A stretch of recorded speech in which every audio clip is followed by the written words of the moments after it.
I'm sure we've all been there. You spot a ridiculously cheap bike on the marketplace and you think to yourself, surely it can't take that much to get that thing back in the road. Well, I finally caved into temptation and I bought myself this Yamaha R6 from the year 2000. Didn't have an MOT, it needed loads of bits and pieces replaced to it. Anyway, here's some highlights of the process.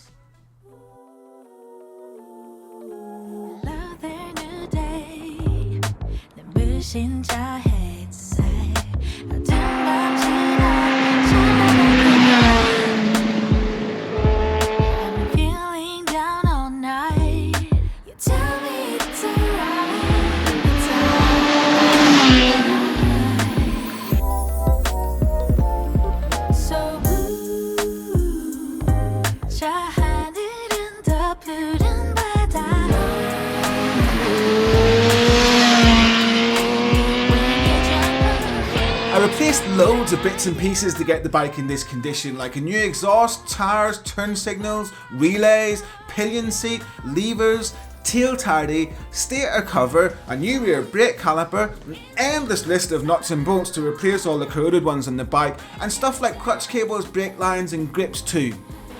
We'll get back to how much all that cost in a minute or two, but first let's answer the big question: what's this bike like to ride on the road?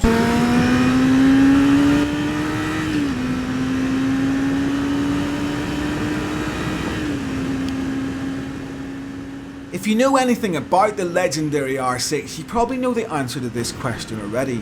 This is a thoroughbred race machine, built without compromise. They didn't have to think about emission standards back in the day.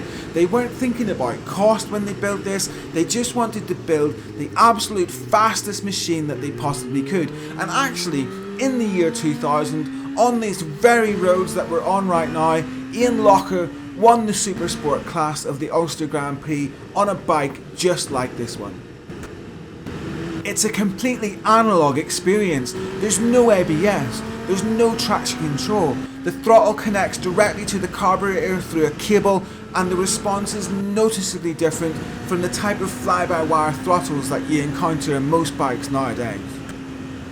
The bike handles extremely well, much better than many modern machines, and there's nothing quite like the feeling of carving through the bends almost telepathically on this wonderful machine.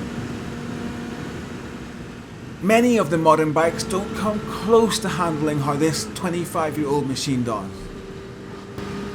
120 horsepower may not seem like a lot in modern terms, but I can assure you I will never get anywhere near the limits of the performance that this machine can provide.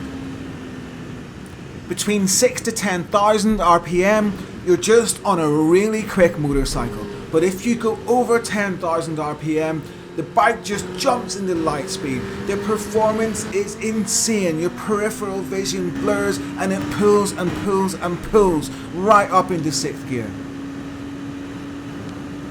R6s are legendary for good reason, and there's many modern bikes that don't come close to performing as well as this thing does. It's also, in my opinion, stunningly beautiful.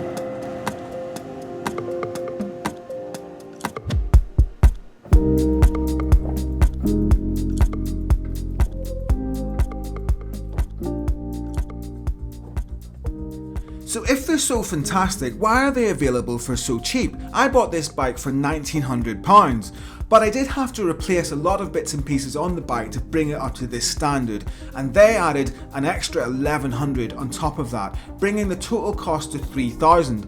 I then had to employ a mechanic to sort out the front suspension, where he replaced a lot of components. That was an unforeseen cost, that was another £600, and then you need various bits and pieces like brake fluid, engine oil, all that stuff. At the end of the day, it was on the road in this condition for £3,900. Now honestly, that is more than I had planned to spend when I first bought this machine, and I did get a little bit carried away. It's not really necessary to replace things like brake lines and clutch cables, choke cables, grips, all that stuff. I even changed the brake fluid reservoirs in this bike. I just felt that changing those details would add to the overall impression of how it looked and how it felt when you're riding it. I don't regret any of that expense, but it certainly would have been possible to get the bike on the road for much less than what I spent on it. £3,900 will buy you a lot of bike these days. But this is a lot of bike. This is an R6. It's a beautiful race machine that sounds fantastic, it rides brilliantly well, and as I said before, there's many modern machines that don't come up to this standard. The restoration process was a bit frustrating at times, but I learned a bunch of new skills, and now I'm confident that I'll be able to carry out the basic maintenance that this bike needs going forward. There's also something really special about riding about on a bike that you've invested your own literal blood, sweat and tears into to bring it back to this level. On the other hand, the total cost that I've incurred, regardless of the amount of time that I've spent in the bike, is probably more than I'd be able to sell it for. So there's no chance of making any sort of profit or anything like that. All that said, this has been a wonderful experience. I'd really recommend it if you do have the time. Just bear in mind that it's probably going to cost you a bit more than what you expect.